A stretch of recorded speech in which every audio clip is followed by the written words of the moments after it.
Log Horizon, Volume 4. Chapter 5. Contract. Audio source, wuxia-world-audiobook.com. Part 1. Please help us, we need your strength, Shiro-san. Suppressing the pain in her heart, the clear sorrow in her voice told Shiro something was amiss. Minori was not a girl who would joke in this kind of voice. She was a serious, gentle, and strong girl. Shiro noticed that Minori saw him as her role model. Minori tried to learn everything he did on the battlefield and unconsciously remembered everything, even mimicking the way he walked. Because she was such a girl, Shiro wanted to teach her all that he knew. Minori always responded to his lessons with more than 100% effort. Shiro didn't know what sort of life she lived in the old world, and he never asked. Shiro could not hope to understand the feelings of a pair of middle school siblings who were trapped away from home and could only hang on to each other. But her willingness to take up responsibility did not diminish in this alternate world. This was a virtue Shiro didn't have. He knew he had been running away, refusing to build his own abode. A girl who was not afraid of socializing with others and committed wholeheartedly. Minori seemed to admire Shiro, but Shiro thought that he had been saved by her practical character. Minori had never asked so desperately for help before. She trusted him, she was on intimate terms with him, she asked him for tutelage, but she had never asked for his help so defenselessly before. It should be the pride in her heart holding her back. Shiro liked this part of her as well and held her in high regards. But Minori, who was like this, was fighting back tears as she talked. She was not asking just anyone, but Shiro himself, which surprised him. From the entrance of the tent he could see the sky was turning purple in the evening. Someone fell, Rundlehouse-san, he. From the background of Minori he could hear shouts and sounds of gasping breaths. Telepathy seemed to work like low-performance cell phones. The sound emitted near the eardrum, so others would not overhear your message, but you need to talk out loud to relay your message and the background noise would be picked up too. Minori should be still near the battlefield. He could hear the sounds of other girls and the noisy background. Rudy is a people of the land. Another voice interrupted. Shiro deduced the voice belonged to the bard Isuzu that Minori mentioned. To be able to hear the words so clearly meant she was almost touching Minori's lips. Shiro understood everything from this.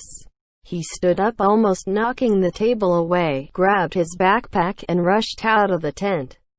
After blowing his whistle twice, he didn't waste time for the griffin to come and ran to the central plaza of the equestrian garden. Minori, status report. After taking 3 steps into the plaza, he found a communication operator nearby and told him to get Karasen over now. A fierce battle broke out while defending Shushi. We won, but Rundlehouse-san was mortally wounded in the process. Resurrection magic failed, but he still has a pulse and body warmth, but remains unconscious. Resurrection magic failed. The giant wings that spread across the skies landed. Shiro jumped on subconsciously and almost didn't notice Akatsuki following behind and squeezing into his arms. He then gave a signal to the magical beast. The well-trained flying mount flew off on cue into the sky that was turning dark. The pulse should be gradually weakening. Use a resurrection spell again. We've already cast it twice, but he didn't regain consciousness. Resurrection magic could revive companions who died. The magic seemed miraculous in nature, but was not difficult. Healer classes could learn it by level 20. Resurrection spells also had levels. Low-level spells could revive players, but at the expense of the target losing some EXP. This was the reason why Minori contacted Shiro after trying it twice. No, there should be a more important reason. The people of the land were not adventurers. They could not revive once they die, and they would not respawn at the cathedral. The background at the other end of the telepathy line was the sound of sobbing with suppressed emotion and mourning. Your whereabouts and party members. Me, Toya, Isuzu-san, Sarah-san and Rundlehouse-san who has not been revived. Location is the main junction in the central district of Shushi.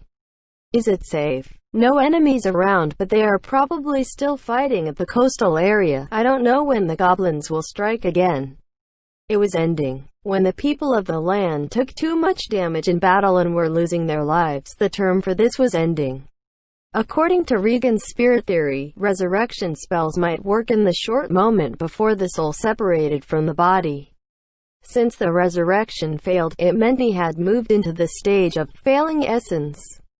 Shiro ni, please save Rudy. He could hear a strong voice in his ears. Rudy ni is stupid and a fool, but he is also strong and cool. He sacrificed himself to save me. I am the one who brought him to the battlefield. No, I did not do that directly, but I didn't stop Rudy from coming. Shiro-san, I am willing to do anything. This sobbing voice came from the other end of the telepathy. He heard Minori's words. These words made Shiro cool down. He visualized an asphalt road that was going to be covered by snow in the winter night, and he was lying on this road and losing his temperature. It was foreboding but clear, a way for Shiro to release his imagination. His unrestricted thoughts went out of control, searching for a route through the matrix of possibilities he could imagine, going through the feasibility of all possible combinations. Since this is Minori's request, I have to help her.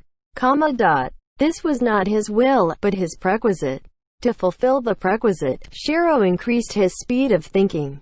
Instruct Sarah to use resurrection magic.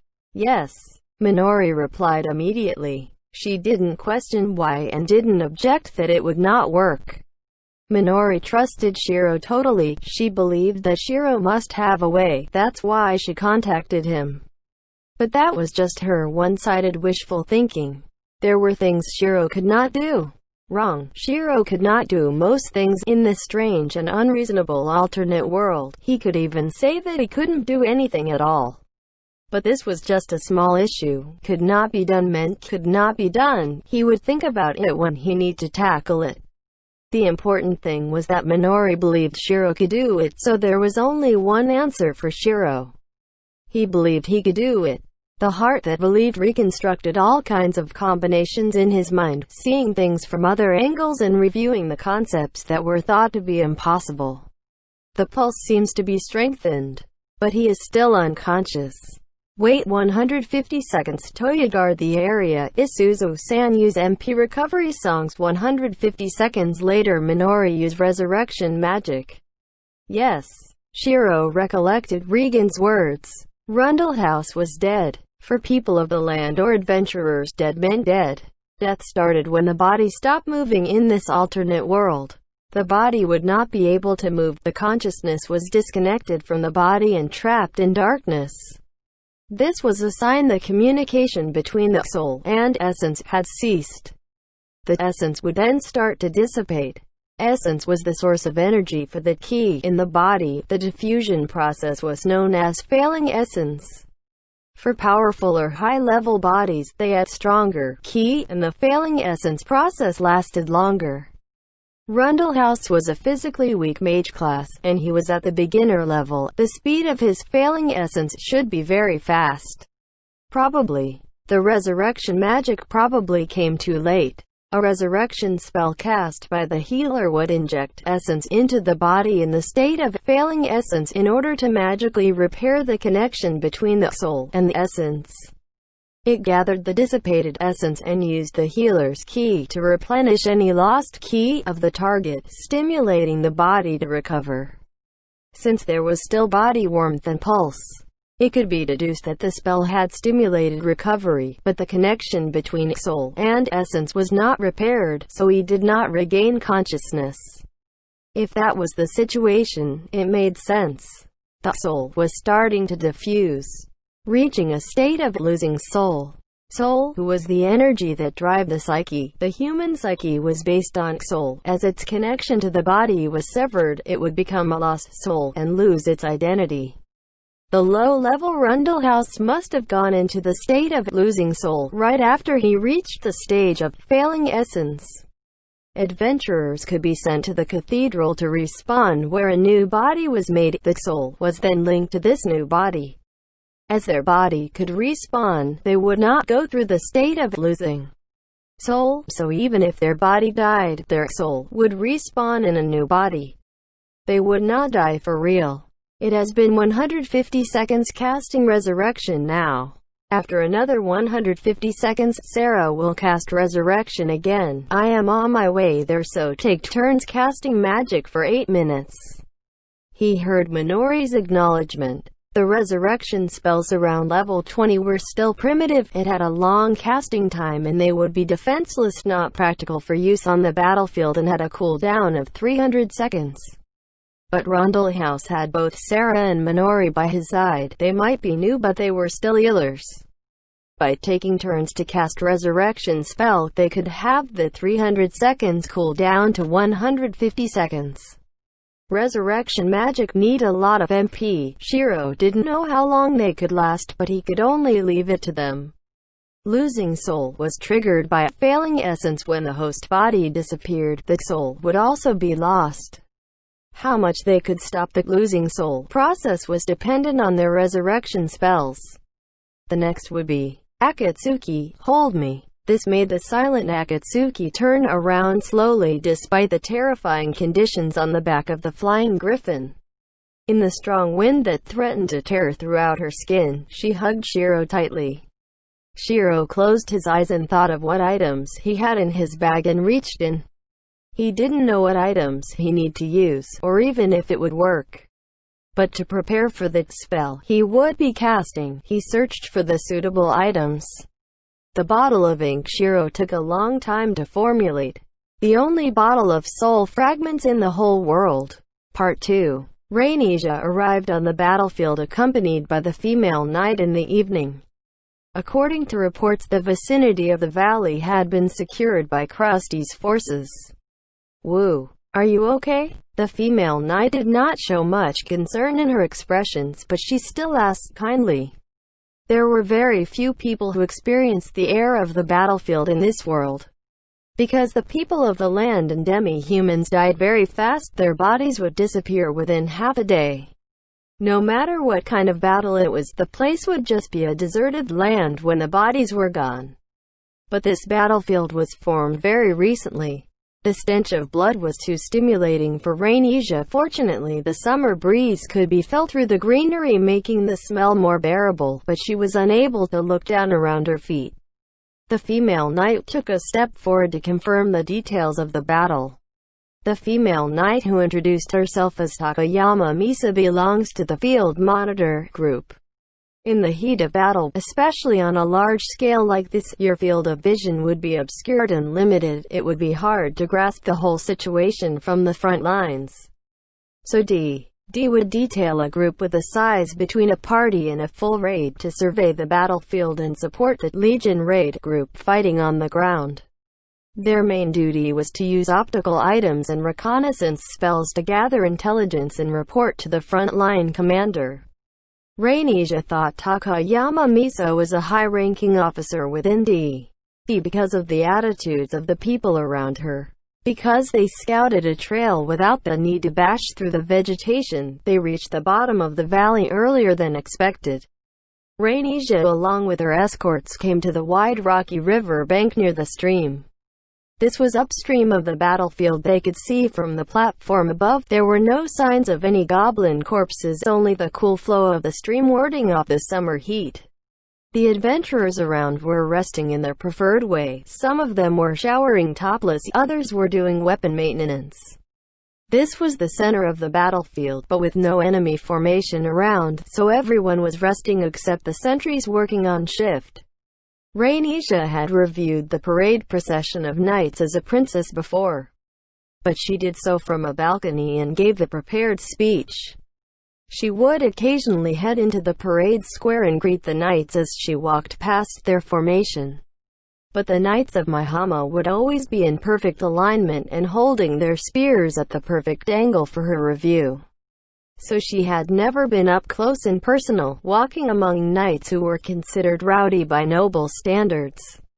Rainesia was a people of the land, the daughter of the family ruling Mihama. Even if Akiba joined the League of Freedom Towns, as long as they didn't have a direct lord-subordinate relationship, the knights had no obligation to respect Rainesia. Rainisia didn't wish to upset them too much since she was gradually accepting the adventurers had a different culture from her. Rainisia already knew they did not like to stand on ceremony, so she was not offended, although she was a bit surprised. What astonished her more was that the group did not ignore her. Whenever Rainisia passed by them, the adventurers would greet her with a loud voice. "Don't worry, princess, we will settle this war in no time. Heavens, Caucasian types look like angels. The Blitz group will be enough to take out all the goblins. A real princess is here. Where is the camera? Is it okay to wander here, princess? So Miss Takayama is here. God bless. Ha ha ha. Our commander is just AEAD, princess. Wah wah. Be careful of stray arrows." They were crude in their words, giving Rainisia the impression of the rumored mercenaries, but she did not feel any distaste about them.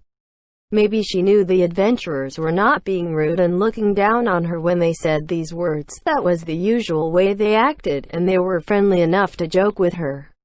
Rainisia was a shut-in. She did not converse well with others. She had been relying on her perfect lady education to handle all the situations she faced, but she realized this was not effective on the adventurers. The adventurers were not familiar with the culture of the nobles. They wouldn't misinterpret her slight change in expression and overreact. After Rainisia's rare session of thinking, she invented an original method to interact with the adventurers with simple etiquette to avoid shaming her Corwin heritage. The method was to smile and wave her hand at chest level. If someone gave her advice or spoke with her, she would think about the meaning for a while and reply, "Thank you." Adventurers were the same breed as the mind-reading monster. She would be seen through if she only worked on her appearance. Even if she showed her side unbecoming of a lady, they were not nobles and wouldn't mind. This was the conclusion made by Rainisia. According to the strict standards of the social world, Rainisia's attitude was on the borderline of being rude. But they were adventurers and this was the battlefield, Rainisia explained to her grandfather in her heart. But Rainisia did not realize her sincere smile and cute actions after gingerly crossing the line of etiquette in her heart had made a good impression on the adventurers in the Blitz group who welcomed her readily. The hybrid task force was led by Krusty. He based the structure of the group around D members to ensure the integrity of the command structure. But if he only used D members, Krusty would be showing too much strength in the Round Table Council, so he had to show the unity of the Round Table Council when he arranged the raid group. So half of this hybrid army was formed by veteran players not affiliated with D. They included guild members from Black Sword Knights and Honesty. There was a variety in cape colors and coat of arms, which Rainisia interpreted as aristocratic clans, so this band of knights looked strange to her.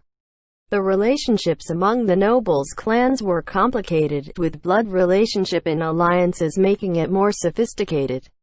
It may not be the same for all the nobles, but there were generally some hostilities between the clans. This was the reason why the League of Freedom Towns Eastal was not united. But such conflicts were not apparent in this battlefield.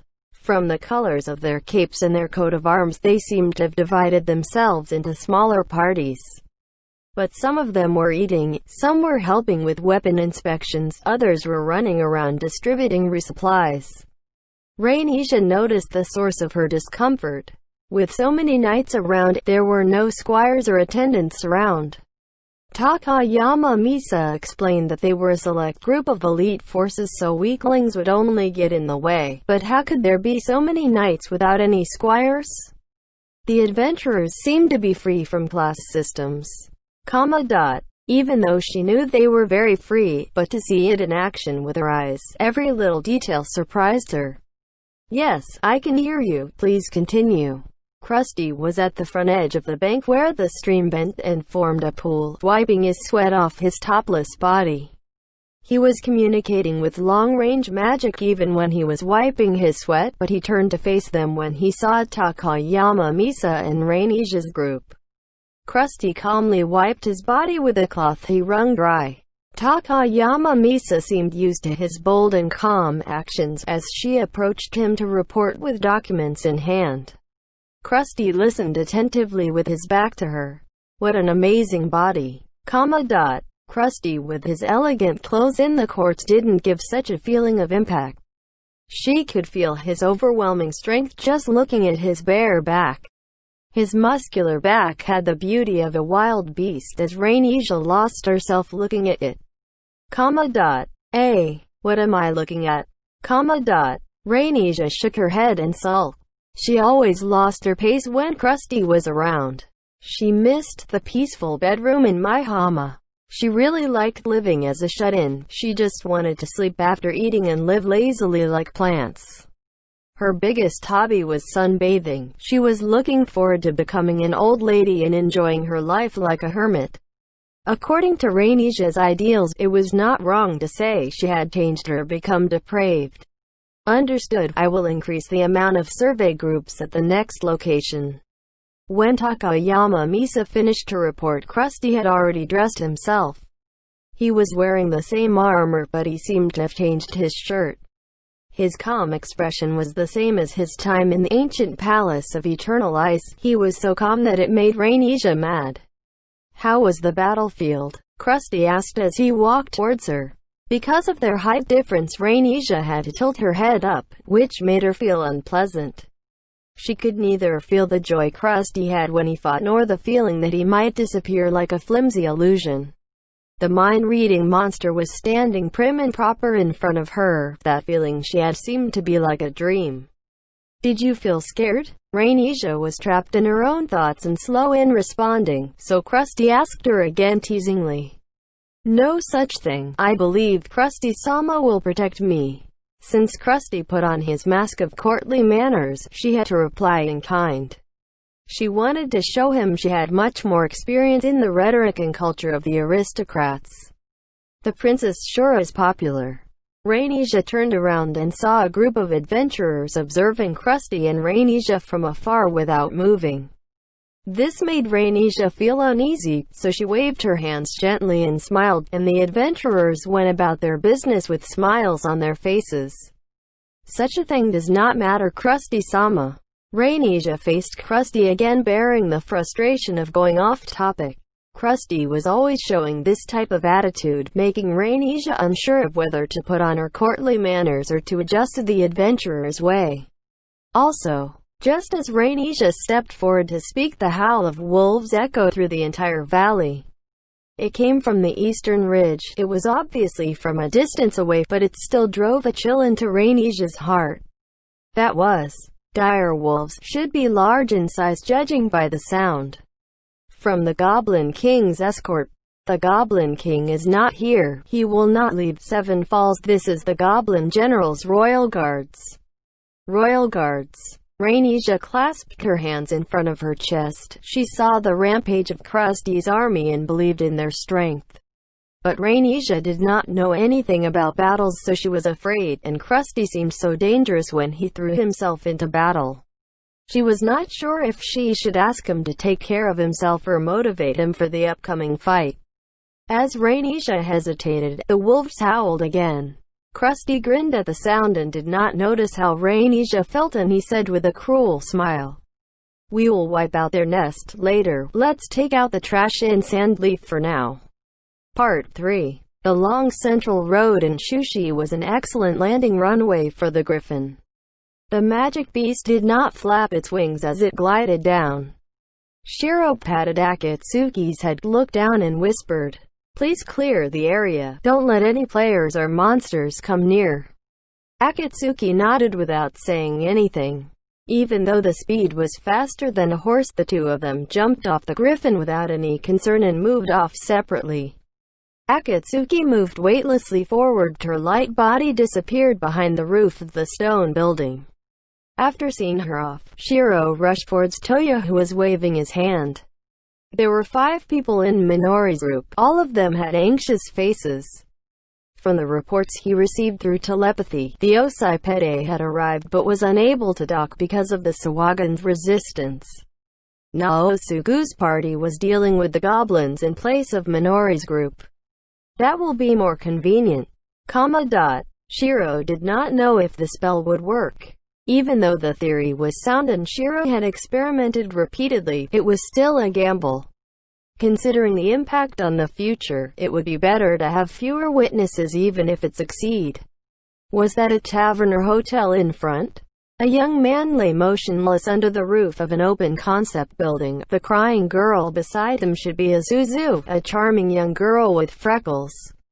Familiar faces surrounded Shiro, Toya with his painful expression, Sarah with her look of worry, and Minori with her sense of purpose. Shiro calmed his heart. It was hot out here, but his mind was like the winter night sky.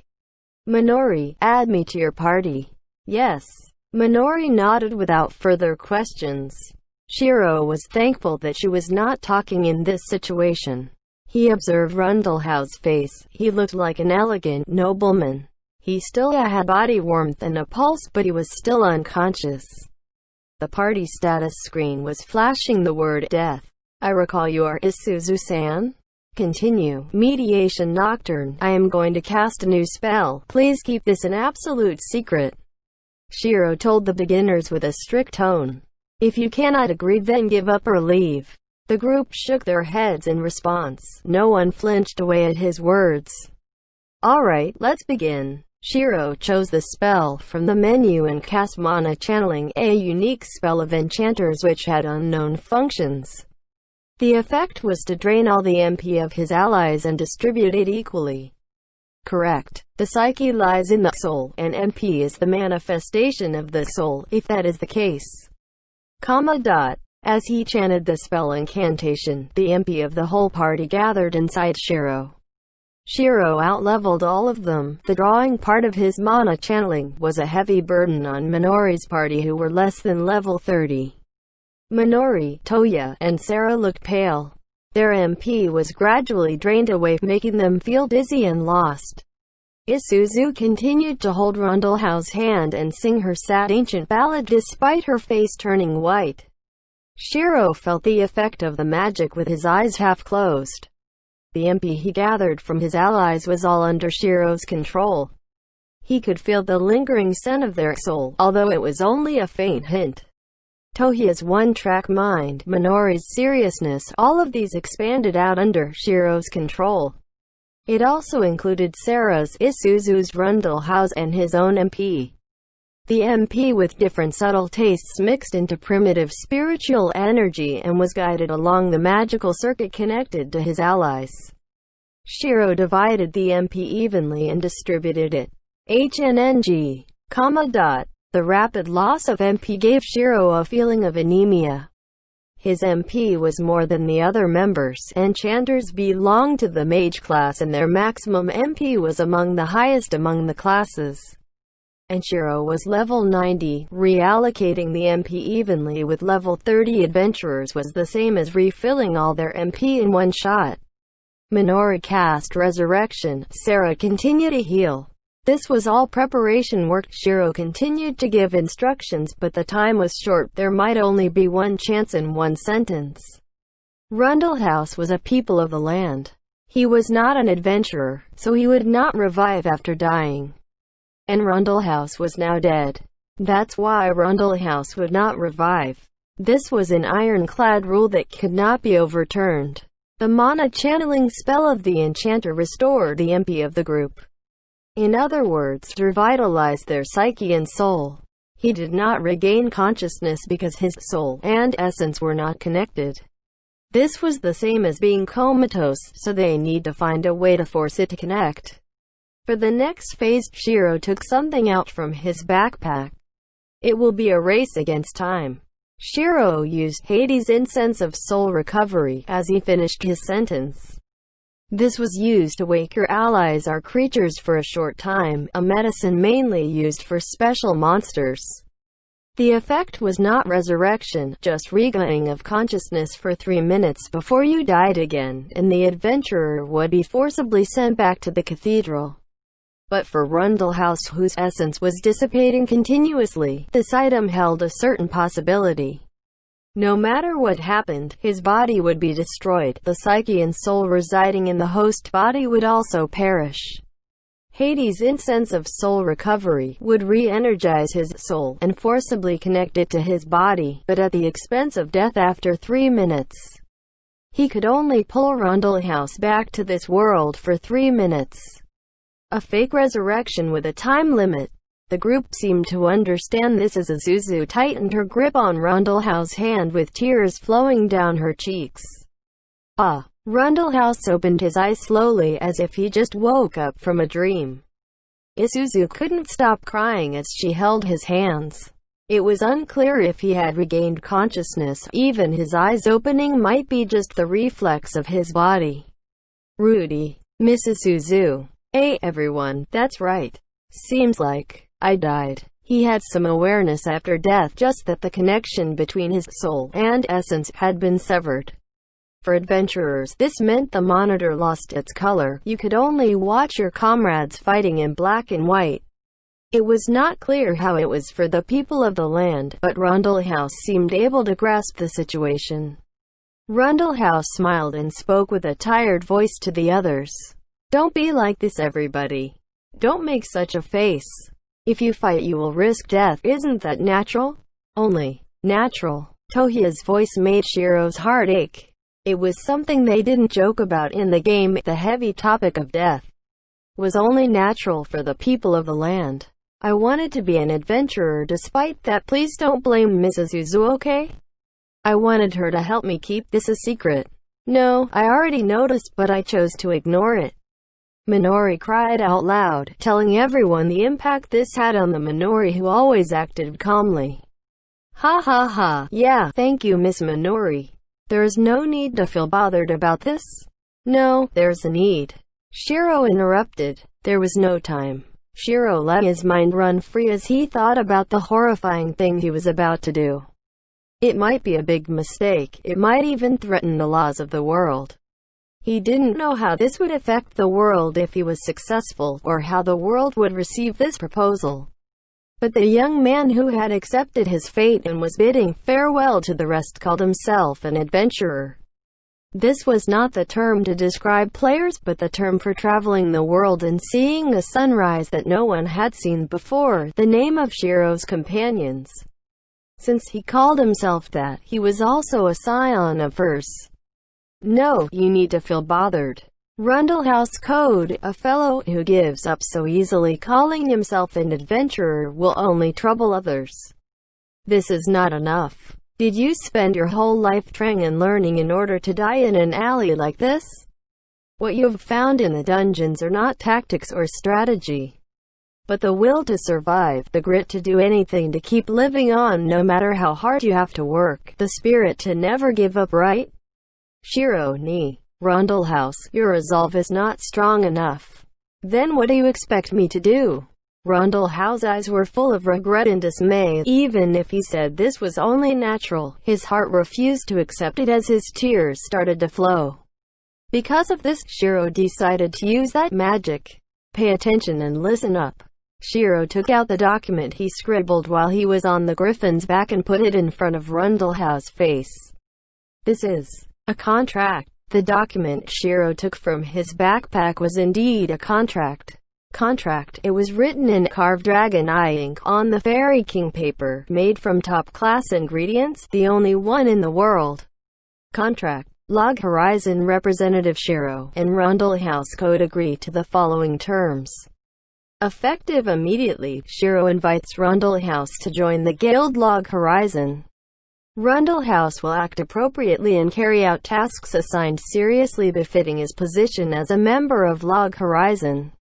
Log Horizon will provide Rundlehouse with necessary support to aid him in carrying out his tasks, including the identity of an adventurer.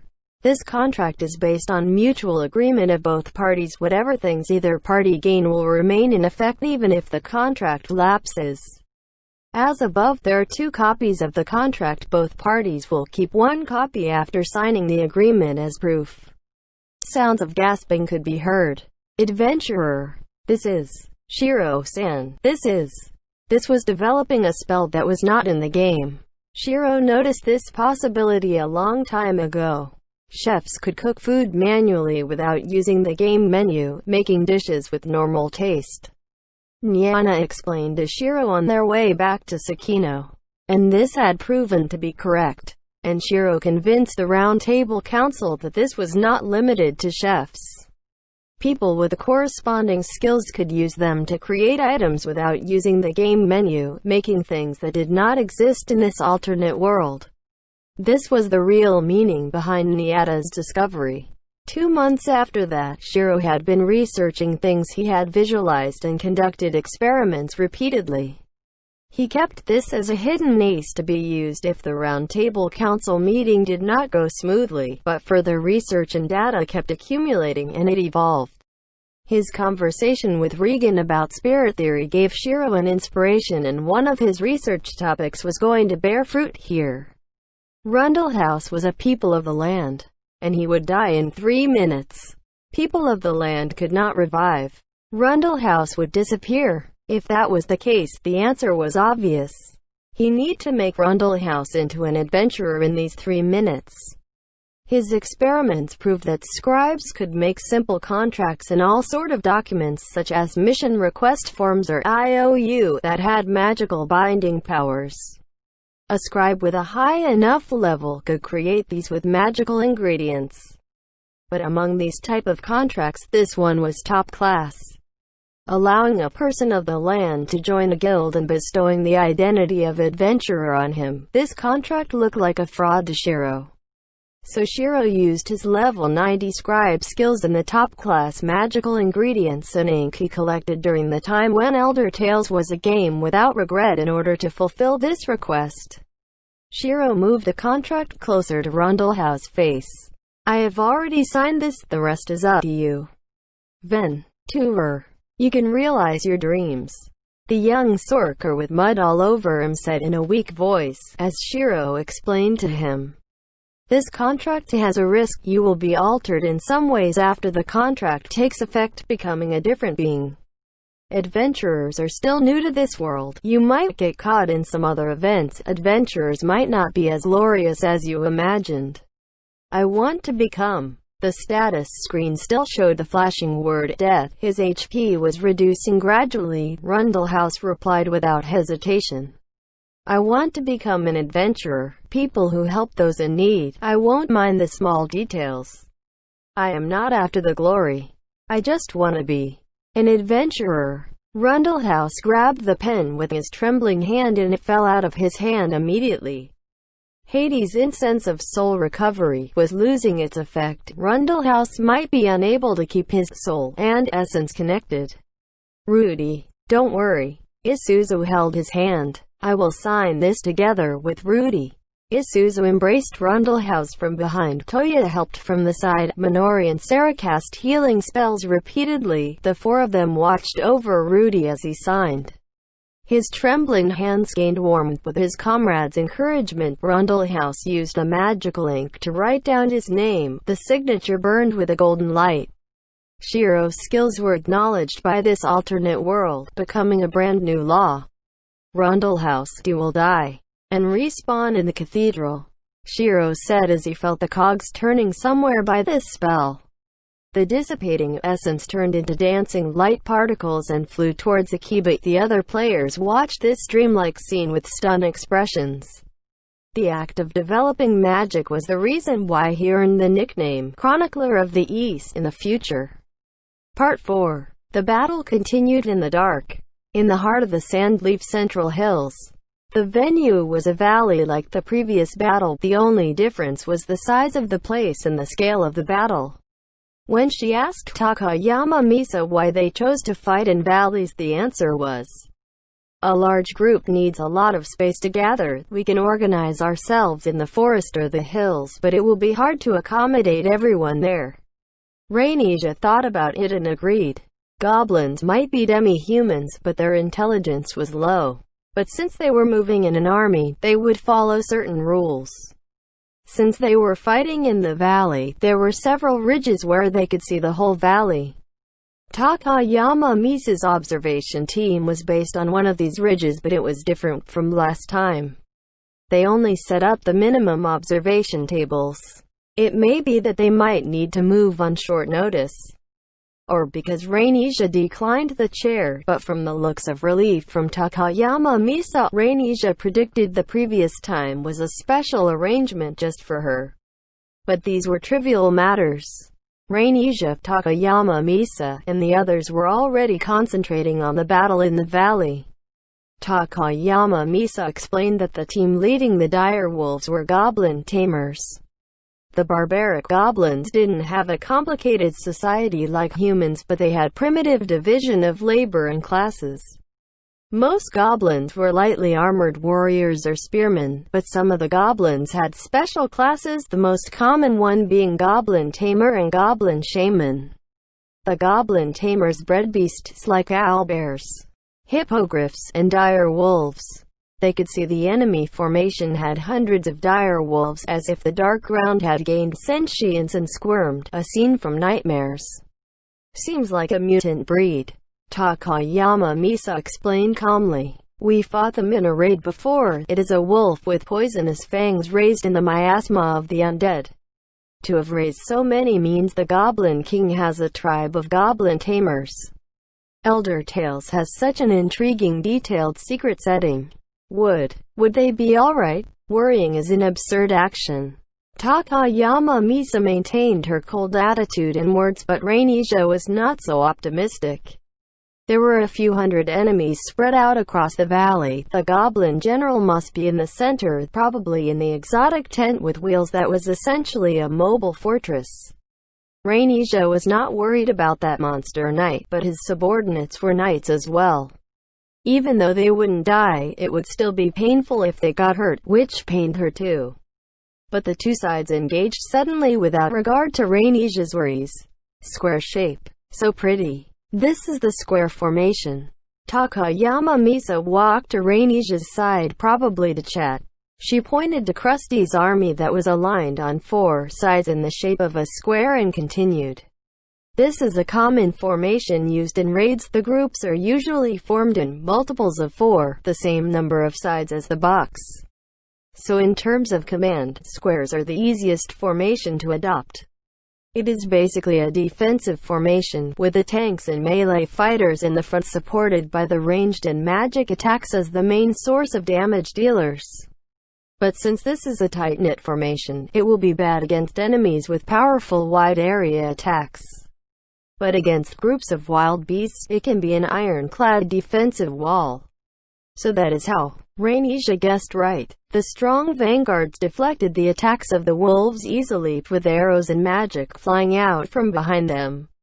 The bomb ensured Rainisha had a clear vision in the dark, but great columns of fire all over the valley made it so bright that she could see without any assistance.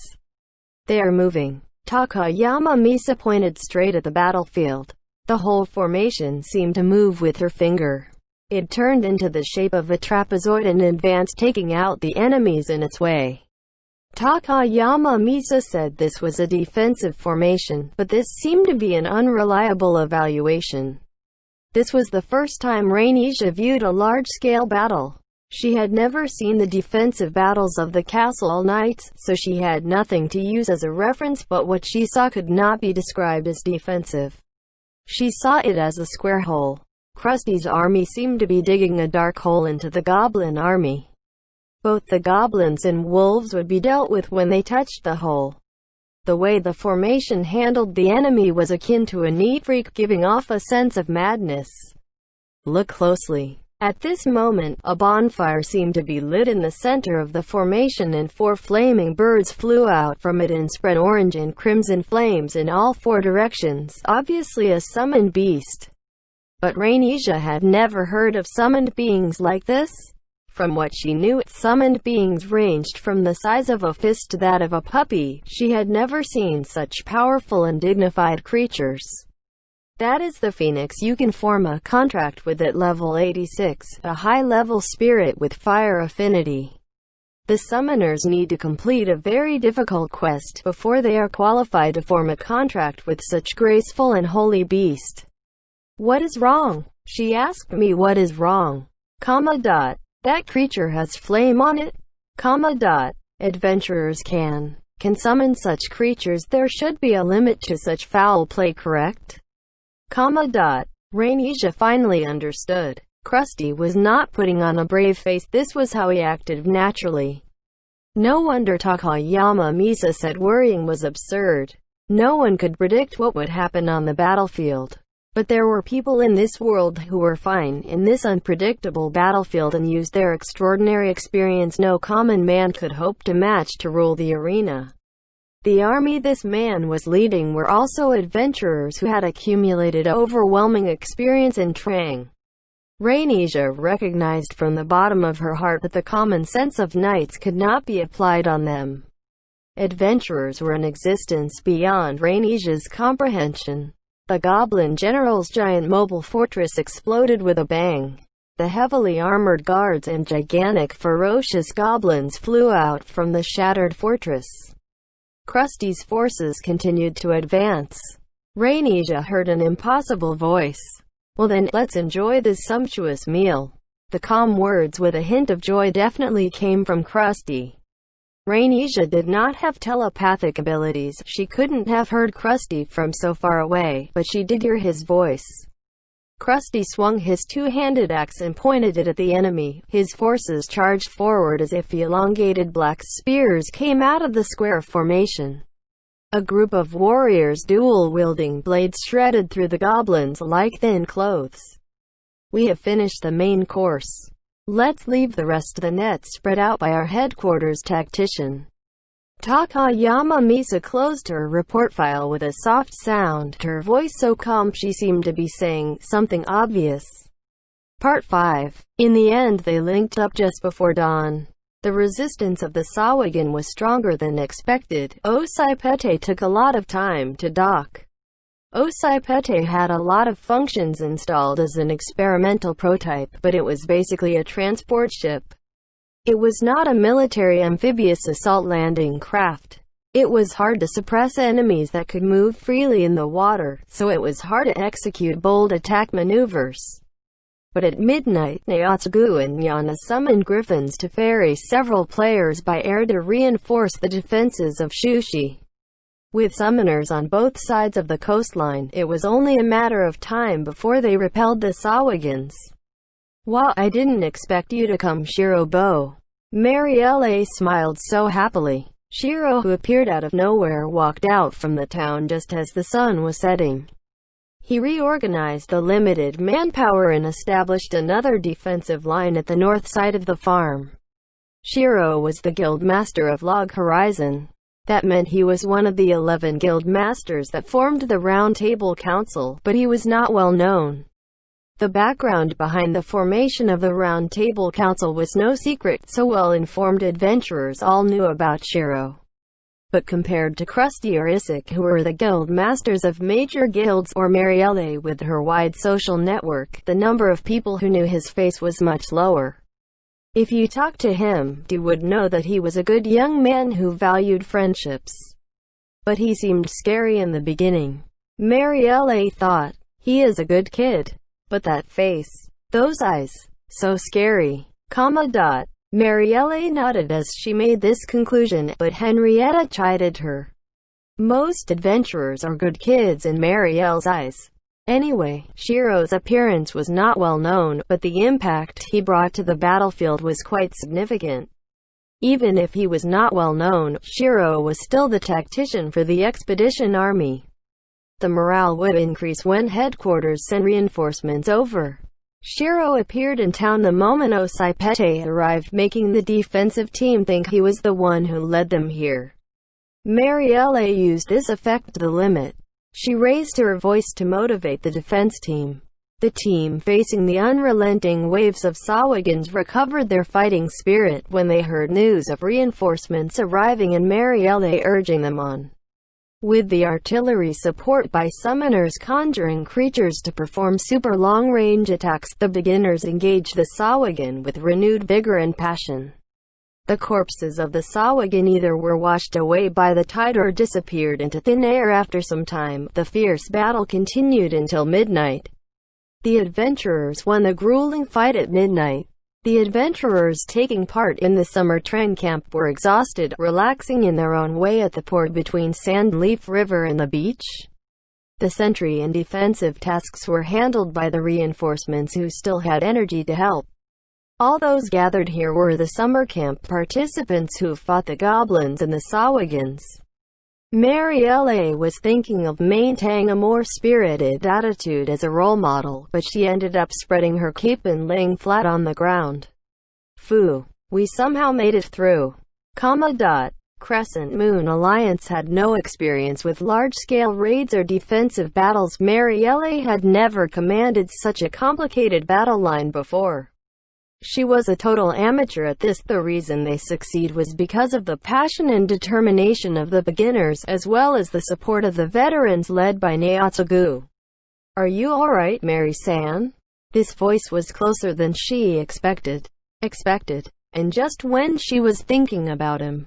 "Woo-wah?" Naotsugu sat beside Marielle, who sprang up in surprise. He had changed into baggy shorts and summer shirt. "Why are you making weird sounds, Mary-san?" "What? That was sly of you, Naotsugu-yan. When did you change?" "No, it's because the armor is heavy and someone is taking my shift tonight so I can relax." Marielle's relentless questions made Naotsugu gaze wonder all over. She looked around and saw their exhausted comrades moving slowly like zombies, hoping to change their clothes too. I need to change too? Are you okay?" Marielle pressed her temples. She had been using magic non-stop the whole day, which made her head heavy and numb. Clerics were the masters of healing. Apart from standard healing spells, they could also cast all sorts of magic. If you focused only on defense and healing, the variety of skills of the cleric was the best among the healers.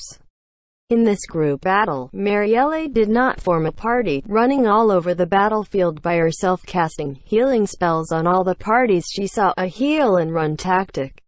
She didn't think that was a wrong tactic to use, but it was more tiring than she imagined. Marielle experienced the feeling of exhausting all of her MP 10 times in a day, making her head hurt.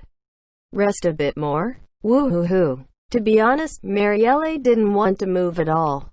The bathhouse is still full anyway. There is a bathhouse. Bathhouses were new facilities in Akiba. Marielle was shocked that Shushi had such advanced installations. Of course there is.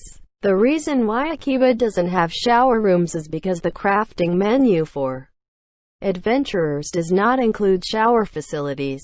Or rather, we can craft such facilities, but only for decorative purposes. They do have water storage or heating functions. When Elder Tales was just a game, there was no need for us to bathe, but the people of the land had to shower from the very beginning, so they have the appropriate facilities to do so. Is that so? Marielle held her head with her hands and fell. So there were shower rooms if they visited one of the few homes of the people of the land in Akiba. Marielle recalled discovering Henrietta pouring hot water from a kettle to a basin to wipe her body secretly in the middle of the night. It almost ended in a big commotion. Just remembering Henrietta's scary face during that incident made her face glum. But we all rushed to the showers at the hotel in Mayor's Place, so it is full right now. By the way, the hotel is for men, the mayor's house is for ladies. Oh, now I know. I will enjoy the breeze here for a while more. Yes. Naotsugu sat with his legs crossed. Marielle spread her cape on the grass and sat lazily. The two of them basked in the clear moonlight. A gentle and soothing breeze made Marielle shift her gaze and look at Naotsugu. Naotsugu looked at the bright and clear moon as he fanned Marielle using a big leaf from a tropical tree. Marielle could feel the remnants of the heat in her blood that boiled during the battle cooling down finally. It was thanks to this interesting man who accompanied her without a word that her raging emotions were finally calming down and gaining peace. Naotsugu-yan, let me ask you. About what? Naotsugu's leisurely voice gave Marielle the concrete feeling that the battle was really over. Everyone survived and protected this town. Some of the adventurers were hurt too badly and went back to the cathedral in Akiba, but the number was small. We did well, right? Of course we protected the town successfully. Marielle was aware that her smile was more brilliant than normal. It must be a giddy smile that she could not show in public, but she didn't mind at all. Just for this moment, she wanted to immerse in the kind and gentle wind Naotsugu was giving her under the bright moonlight. Part 6. There was a sound of a bell coming from the distance. There was a refreshing fragrance and particles sparkling around him. Rundlehouse sat up on the marble bed with elaborate carvings. This is, He could see the night sky out the window. It should be nighttime right now. In this room made of stone, the plants placed all around were spreading out shiny pollen that illuminated the room. I see, so this is the cathedral. Rundlehouse was able to comprehend. He had heard about this place, but this was his first time here. People of the land were different from adventurers after all. Even if they prayed in church, they would not seek spiritual guidance in the cathedral. The cathedral was one of the facilities related to the adventurers. It was more like a magical architecture than a religious construction. Rundlehouse followed the example of other people of the land and had never visited it before. Anyway, good, seems like I can move. He sat on the bed and moved his body carefully. Right hand, left hand, both legs, shoulders. There seemed to be no problem, but he felt tired to the bones, probably an after effect of respawning. He heard that respawning in the cathedral deducted EXP. Rundlehouse opened his status to check and was stunned. The status screen of the adventurers was much more detailed than he imagined. His stats were adjusted to reflect stats gained from his equipment. The details of how his equipment affects his stats were also displayed. His MP and HP were also shown in numerical values with increments of 0.1%. He looked at his EXP gauge, which had dropped significantly. It couldn't be helped. He not only respawned here, he had numerous resurrection spells cast on him as well. This was the price he must pay. He was alive. Rundlehouse's chest was filled with a slew of emotions.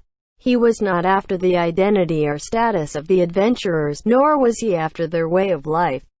Rundlehouse was the third son of a corrupted noble family. The freedom and sense of justice of the adventurers who fought for the people were dazzling and stole his heart. Rundlehouse unconsciously followed his gaze and opened another tab on the status screen. He found the word adventurer. Name, Rundlehouse. Code, class, Sorcerer. Subclass, adventurer. Rundlehouse stared blankly at these words for a long while.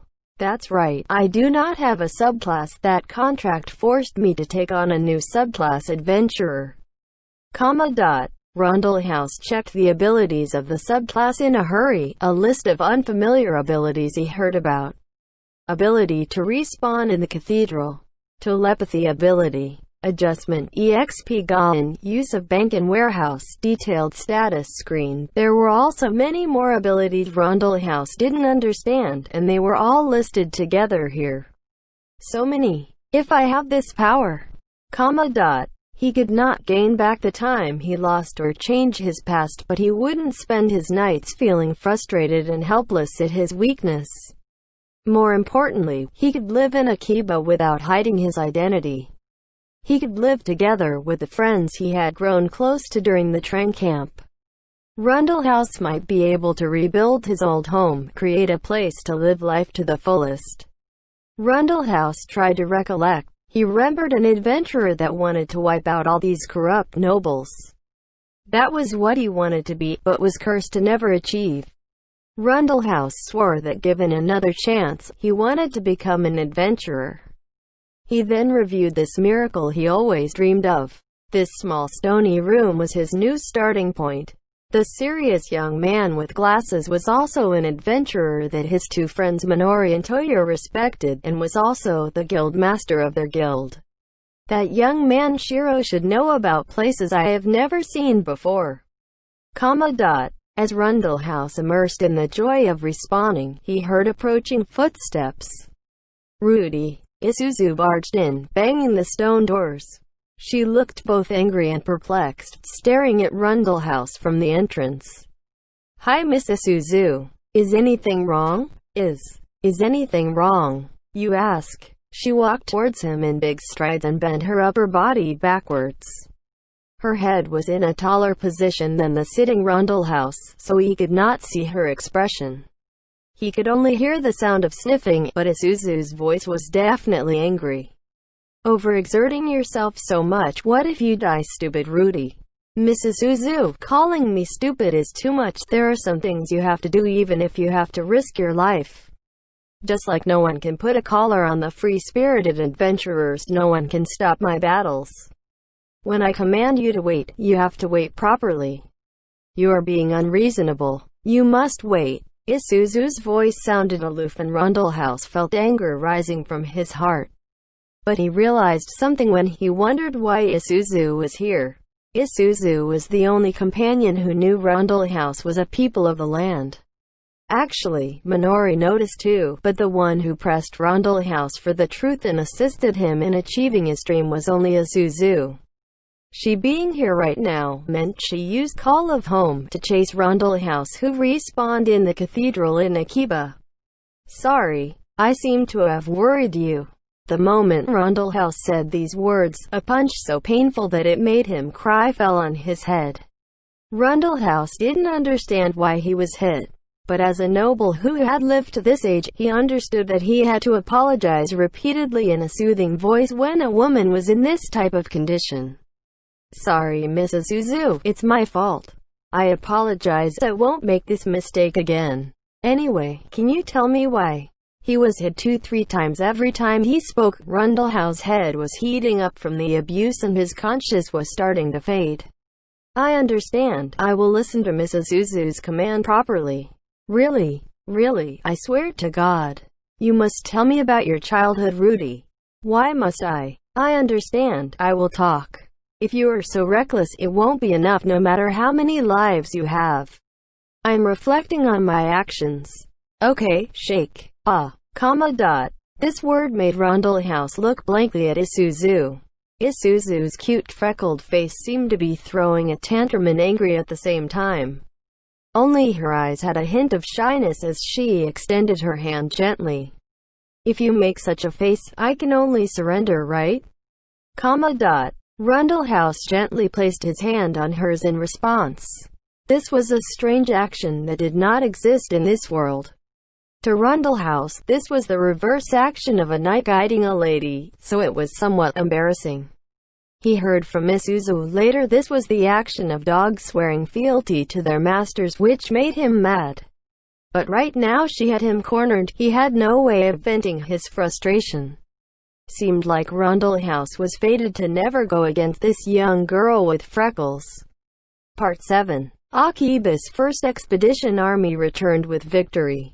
This was named the East Expedition Army in the future, as the West also sent out an expedition army to deal with the Suzaku Gates Ghost Festival incident at the same time.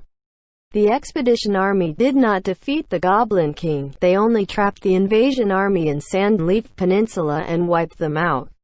The whole war ended 1 week after Krusty's forces defeated the Goblin General. Shiro and Krusty were looking out for reinforcements from Seven Falls all this while, but there were no signs of them until the very end. The fortress Seven Falls they were watching closely should still have several thousand monsters inside. This was about a fifth of the whole Goblin invasion army, but the numbers were not a big threat. To measure military powers by numbers was a concept from the old world. In this alternate world where the difference in fighting power varied a lot, they could be as strong as a soldier or as mighty as a tank, so numbers were not an absolute gauge for military might. The Akiba Expedition Army's success proved this point. The Goblin King was still in the Seven Falls, along with several beasts of colossal proportions.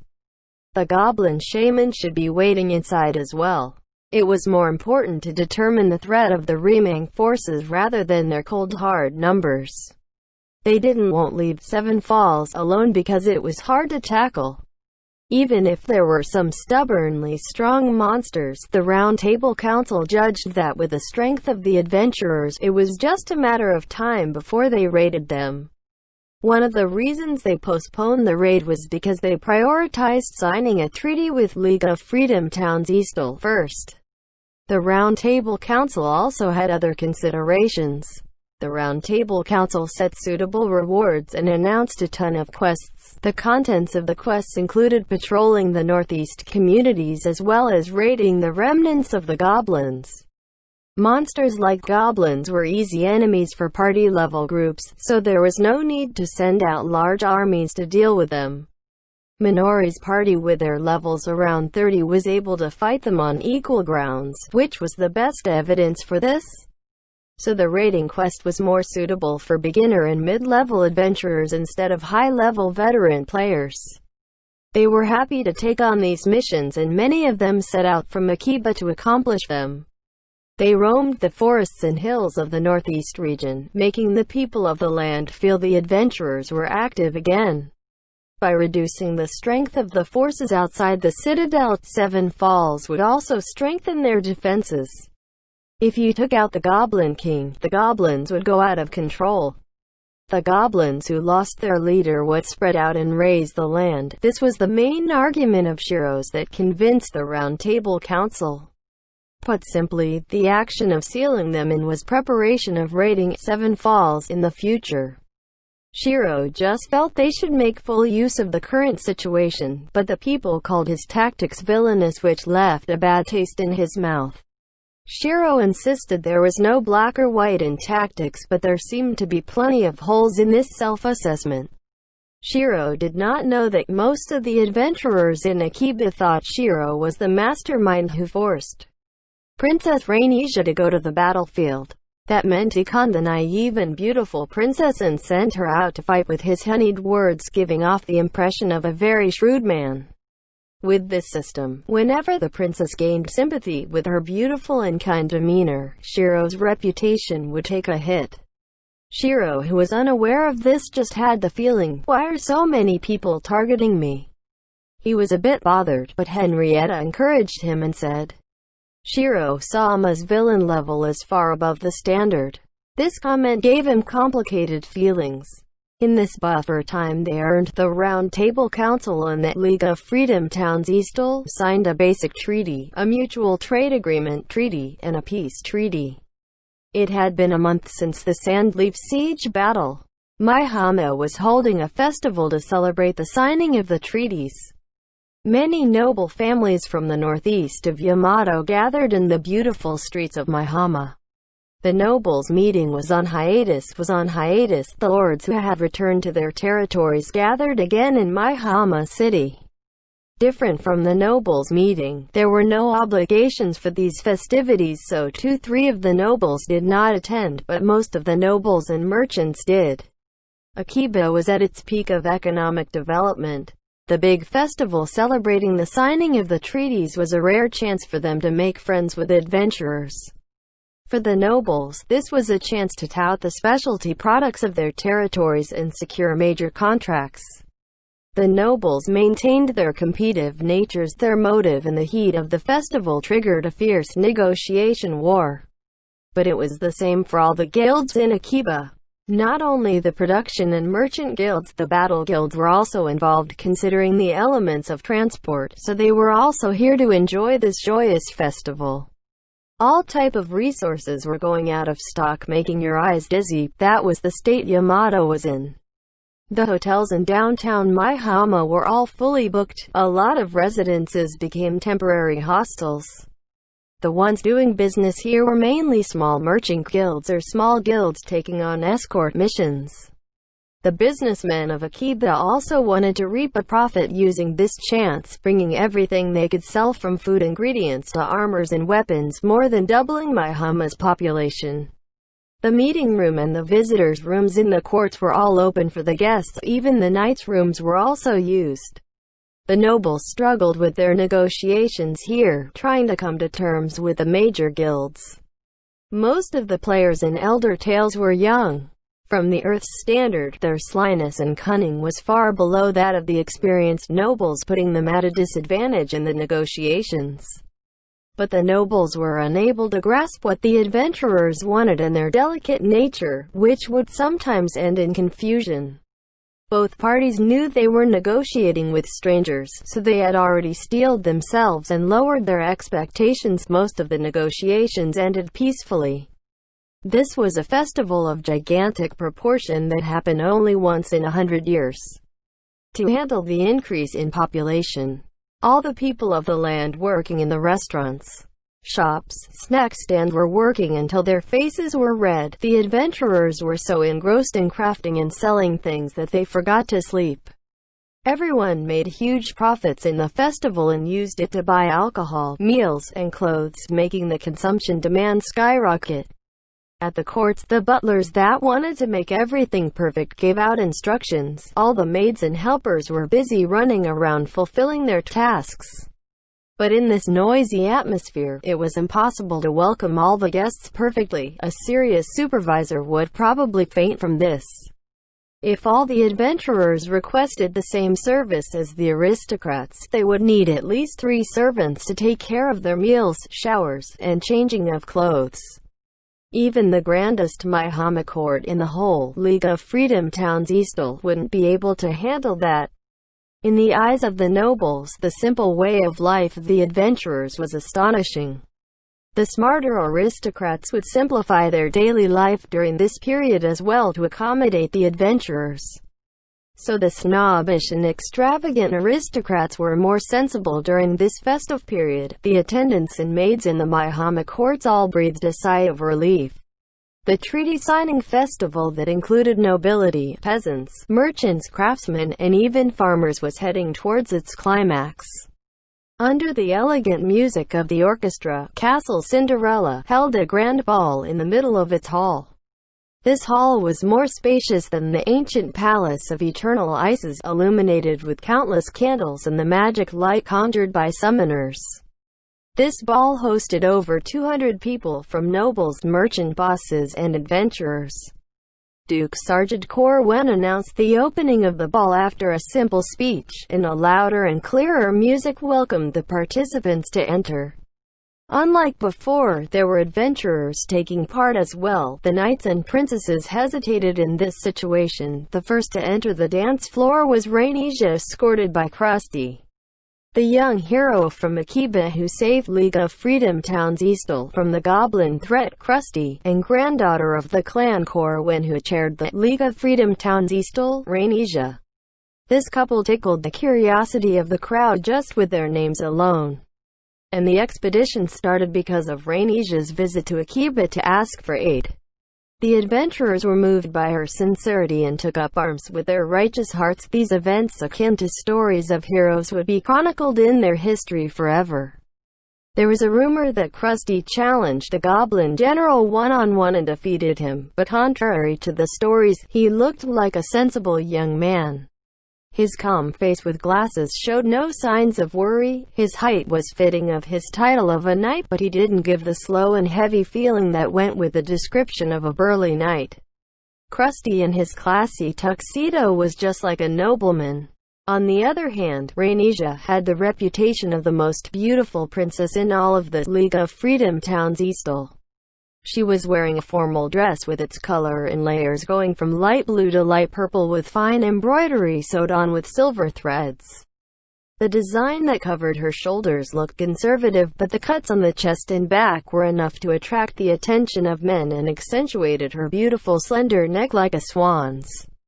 The two of them walked to the center of the floor, drawing murmurs and sighs of praise from the crowd. It was a distinguished scene like that of a poem. "Are you not going, my lord?" On the second floor seat that overlooked the hall, Shiro sipped his black rose tea as he watched. Akatsuki was wearing the same pretty gown she had back in the ancient palace of eternal ice, probably forced by Henrietta. The pearl-colored gown was the same as last time, but she had a translucent blue and purple shawl tonight. The light-colored dressing accentuated Akatsuki's black silky hair to the fullest. Not tonight. Krusty-san is playing the leading role right now. I can't last long anyway. I am so tired. Akatsuki sat down quietly beside Shiro when he finished. This balcony had a small table and several chairs, and there was no one else around. This was meant to be a resting area for the high-class nobles. But there was a ball with adventurers taking part right now. The attendants had no time to take care of this place as they were busy attending to the ball that was just like a festival. He could see everyone in the hall clearly from here. The orchestra, who were wearing similar costumes, focused on playing. The wealthy merchants and the elderly nobles hogged in a corner to enjoy the banquet. The adventurers, who looked nervous. WuxaWorldAudio.com. The people of the land, who talked boldly to the knights and merchants in a casual manner. There were many stories playing out in this ball. Krusty and Rainija went to the center of the hall and danced like blossoming flowers. Akatsuki, who was watching intently, turned and looked Shiro straight in the eyes. Akatsuki looked like she was about to say something, but she closed her lips as if she was giving up. She looked so lost and uneasy, but it made Shiro feel so peaceful and at ease. Are you laughing, my lord? No, I'm not. Yes, you are laughing. Shiro repeatedly denied it while Akatsuki kept pressing him, but she suddenly apologized in a gentle tone. I didn't help much this time. Apart from fighting, I have been holding you back. That's not true, Akatsuki. Akatsuki's words stunned Shiro. Throughout this 1 month since they attended the nobles' meeting, Akatsuki had always been by his side. She had been collecting intelligence from the dark and performing bodyguard duties in the light. The two of them also visited Regan's library and came into contact with a part of the mystery of this world. Shiro told her this, but Akatsuki still looked depressed. It is so hard to convey my gratitude. Shiro just wanted to build and protect his home, and this quiet young girl had always been helping him achieve his dreams. Shiro, who finally noticed this, stood up without thinking. Let's dance. Ah? Shiro stood up and gave his hand to the petite young girl looking at him from her chair. A round of applause sounded from the hall below, and the second piece of music started to play. The bright lights shining down at the hall illuminated the balcony on the second floor from below. My lord, about dancing. You've practiced, right? Shiro took her hand and helped her up. Shiro remembered that night where Akatsuki practiced her footwork in the palace courtyard. The steps that were complicated but not like martial arts were the dance steps Henrietta taught Shiro. The quiet girl, who was about his age but looked so young, was practicing her dance in secret in the cool night breeze, repeating the movements until they were a part of herself, reflecting the uncompromising nature of Akatsuki. Only Shiro knew this in the whole world. My lord, you cannot laugh at me. I am also a beginner. I won't laugh. In the dim and narrow balcony on the second floor, the two members of Log Horizon danced awkwardly to the waltz playing in the hall below. These were clumsy dance steps of the two who harbored concern for each other. Part 8. Krusty and Rainija danced to the tune of a waltz under the bright lights in the classy hall. In Rainija's eyes, Krusty was a big tiger. Krusty, who was like a towering city wall, seemed to betray his image as the general of the expedition army as he guided his partner in a proper and elegant dance. The court seemed to agree that he was a gentle and handsome young man. Rainija heard about this from the maids, but having seen how he was on the battlefield, Rainija just wanted to say, "Your eyes are just decorations made with ink. He is a tiger. This man is a tiger monster." He was a bit skinny among the knights. Someone commented, but that was because Krusty was very tall, so he looked slender from far. With his hands on her waist from so close, she could feel his strong arms and thick chest.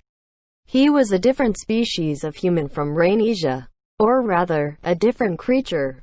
What is it, princess? It is nothing, Krusty-sama. Rainija made an expression that seemed like a smile to the surrounding nobles and adventurers and answered in a low and unhappy voice. Krusty was also keeping his voice down. With the hall filled with the noise of the music and chatter, there was no need to worry their conversation would be overheard. People might be able to tell they were talking from the movements of their lips, but they would definitely judge it as a friendly interaction, judging from their expressions and situation.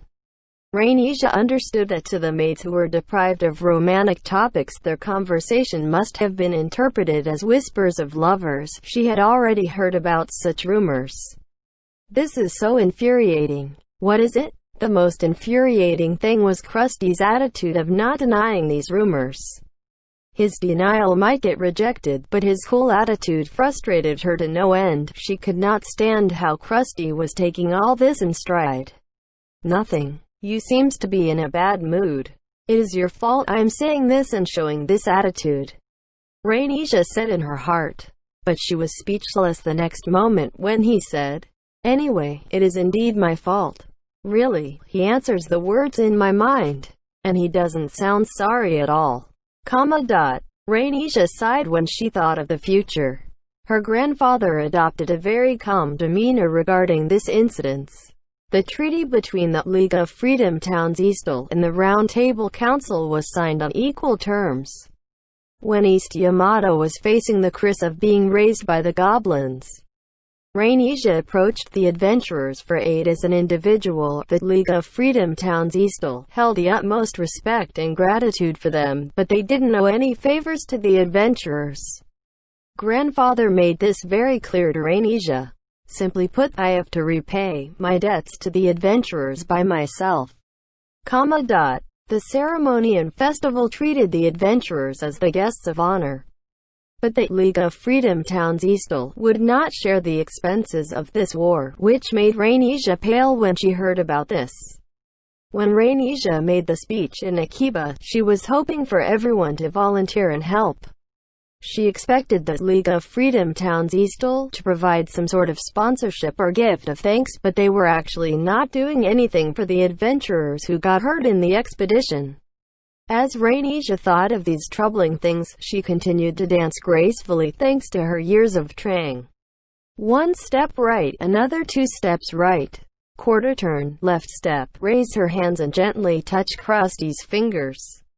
The steady flow of the flute, the bittersweet sound of the violin. Krusty and Rhanesia danced in the mesmerizing melody that threatened to melt you away. Are you so unwilling? It's not like that. The plan to appease the crowd was to send Rhanesia out as an ambassador. In the culture of the nobles, noble women were symbols. They might be granted political positions for their beauty, with no expectation of them having any administrative talents.